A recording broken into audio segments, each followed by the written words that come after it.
অনেক সাংবাদিক নেতা গণমাধ্যম কর্মীদের কল্যাণে কাজ না করে ক্ষমতাসীনদের সাথে থেকে আয় রোজগারের চেষ্টা করেছে বলে মন্তব্য করেছেন প্রধান উপদেষ্টার প্রেস সচিব শফিকুল আলম। প্রখ্যাত সাংবাদিক মাহফুজুল্লাহর মরণোত্তর 21শে পদক প্রাপ্তি উপলক্ষে জাতীয় প্রেস ক্লাবে এক আলোচনা সভায় তিনি একথা বলেন। এ সময় বিএনপির স্থায়ী কমিটির সদস্য আমির খসরু মাহমুদ চৌধুরী বলেন, স্বৈরাচার পতনের যে ভিত্তি তাতে মাহফুজুল্লাহর অবদান ছিল।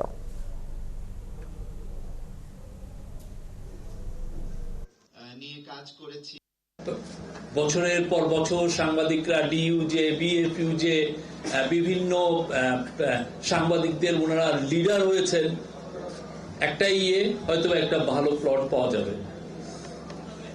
আমি ইনকাম করে তো অত টাকা কামাতে পারবো না, আমার মেধা দিয়েও আমি সেই জায়গায় যেতে পারবো না। তো বেস্ট ওয়ে হচ্ছে যে দেখি না রুলিং পার্টির সাথে আমরা একটা দোসর রুলিং পার্টির কাছাকাছি আসি, এসে তার থেকে কিছু আদায় করা যায় না।